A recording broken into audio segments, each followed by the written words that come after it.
atau pembayar itu belum tentu pemakai. Kemudian pemberi pengaruh, ada yang mau jawab lagi?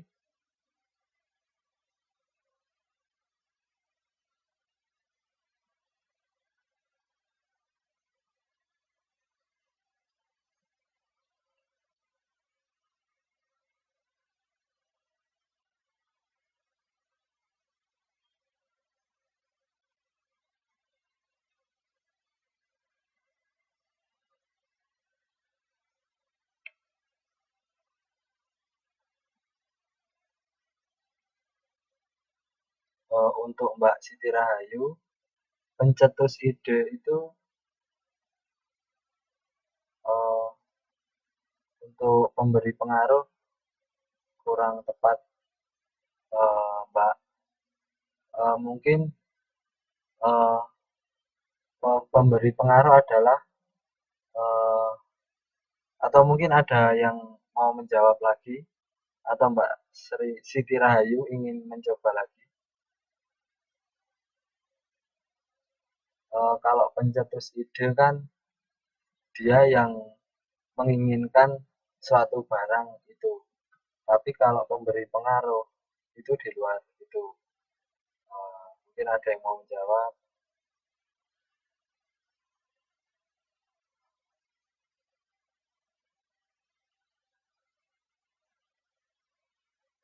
Ya, eh, untuk jawaban Mas Taufik, eh,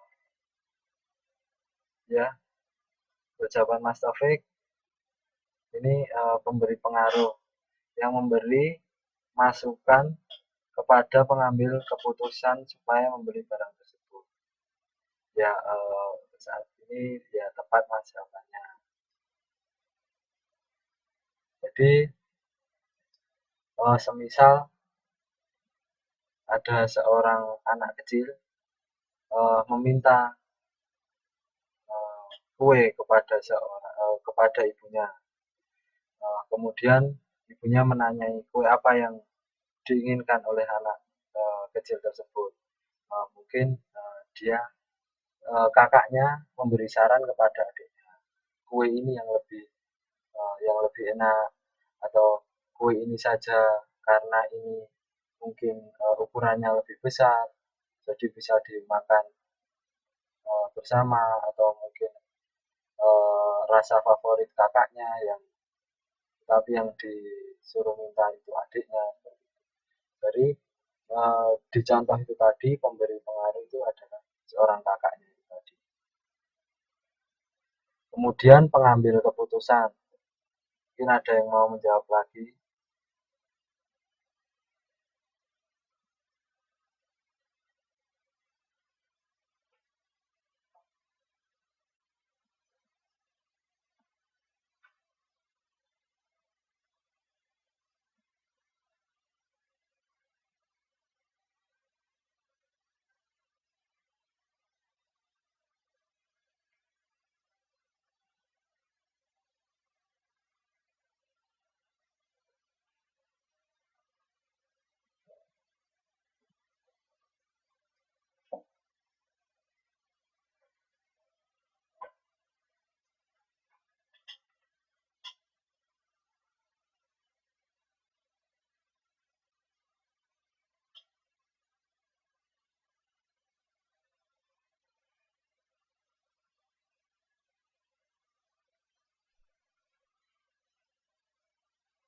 Ya, untuk Mbak Helen sama Mbak Siti Rahayu, jawabannya orang yang memberikan pilihan atau menjatuhkan keputusan dalam pembelian produk. Dan Mbak Siti Rahayu jawabannya pilihan konsumen untuk membeli suatu produk yang ditentukan. Dua-duanya tepat. Pengambil keputusan adalah orang yang menentukan apakah jadi membeli suatu barang tersebut, dan barang manakah yang ingin dia beli pada akhirnya. Seperti contohnya seorang ibu yang membelikan kue anaknya tadi,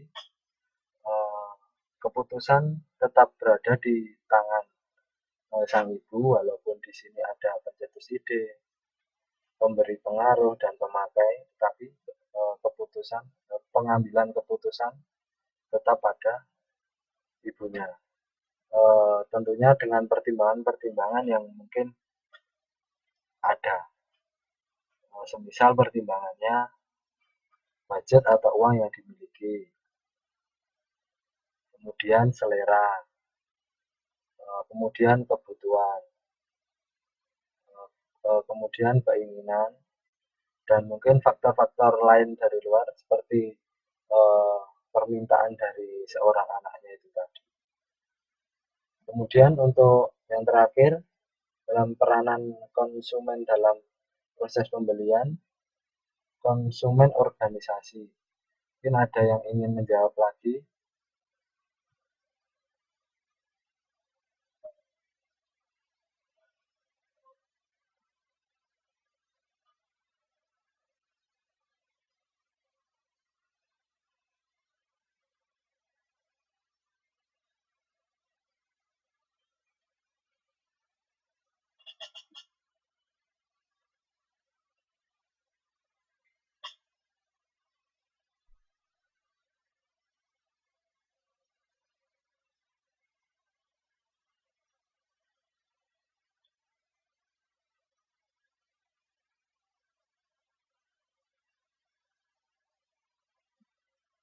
Ya, untuk Mas Taufik, konsumen yang berjumlah besar non-laba atau laba. Mungkin ada yang mau menjawab lagi, dan Mas Taufik.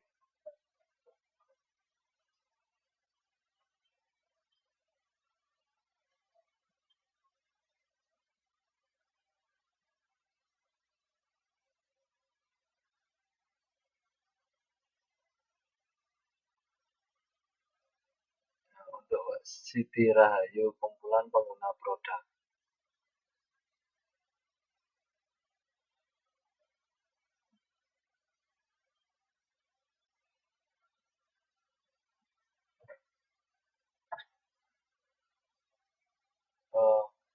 Jadi untuk konsumen organisasi di sini adalah jadi konsumen yang dia membeli suatu barang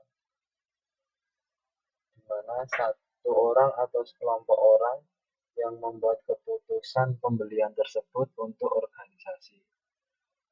Untuk jawaban Mas Taufik dan Mbak Siti Rahayu sudah benar. Jadi satu orang ataupun sekelompok orang yang membuat keputusan untuk sebuah organisasinya. Jadi semisal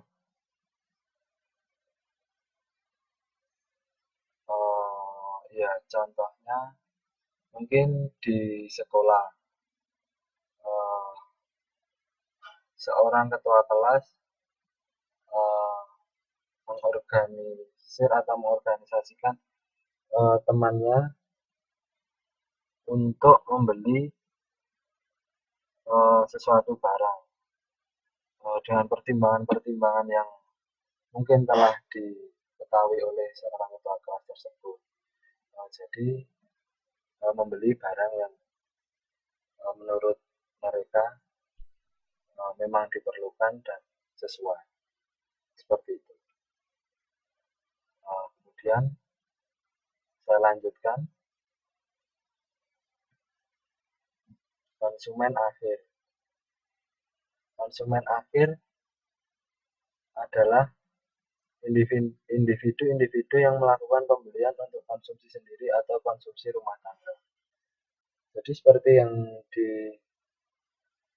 di atas tadi, konsumen ada konsumen organisasi, ada konsumen individu. Konsumen akhir di sini lebih cenderung ke konsumen individu.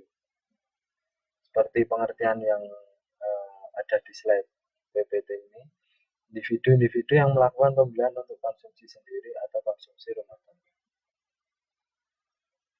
Nah ini istilah konsumen ini sendiri dapat dibedakan menjadi dua jenis. Seperti yang saya sebutkan tadi, yaitu konsumen individu dan konsumen organisasi. Adapun perbedaan dari kedua jenis konsumen ini pada motif penggunaannya. Atau mungkin ada yang ingin menjawab, ingin mengungkapkan pendapat, apakah itu konsumen individu dan apakah itu konsumen organisasi.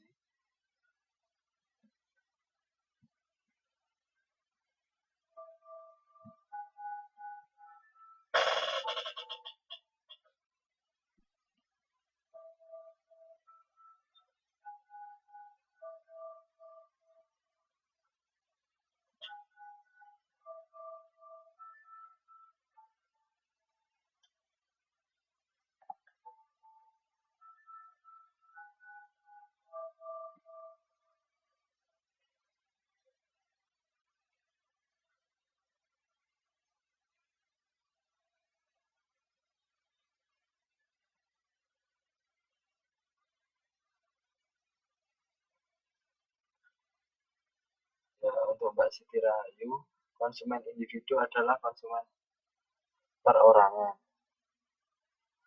Untuk Mbak Helen, konsumen individu biasanya penggunaan barang yang dibeli digunakan sendiri atau untuk keluarga dan juga bisa sebagai hadiah.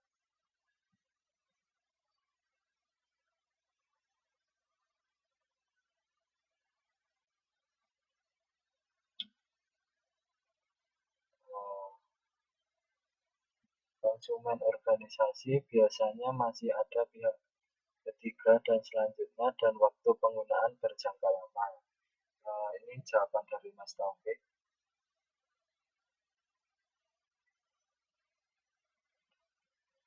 Mungkin Mbak Helen atau Mas Dian, Mbak Dian Purwanti ingin mencoba menjawab.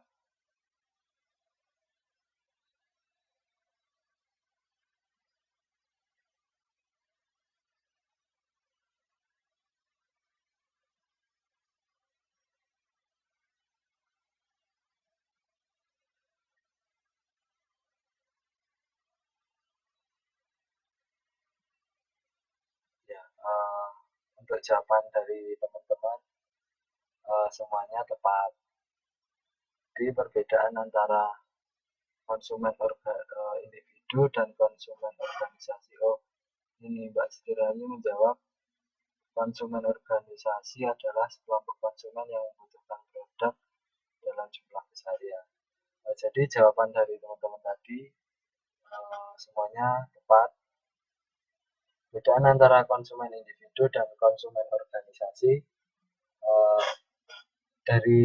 mungkin dari nama individu dan organisasi kita sudah dapat mengambil sedikit kesimpulan kalau konsumen individu itu lebih ke perorangan.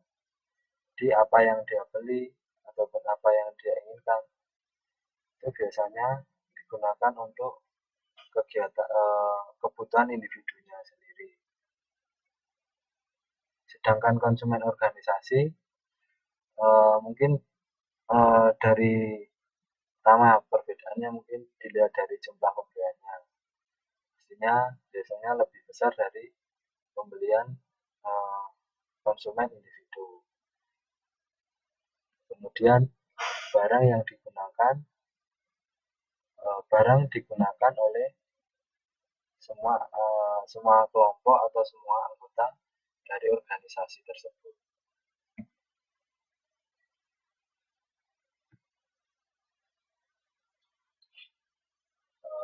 Ini lebih detailnya tentang konsumen organisasi.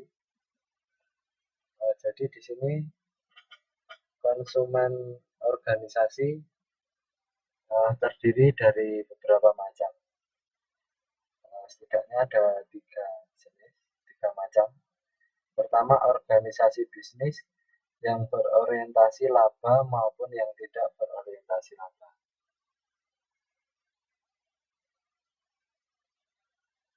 Pada organisasi ini mungkin organisasi bisnis.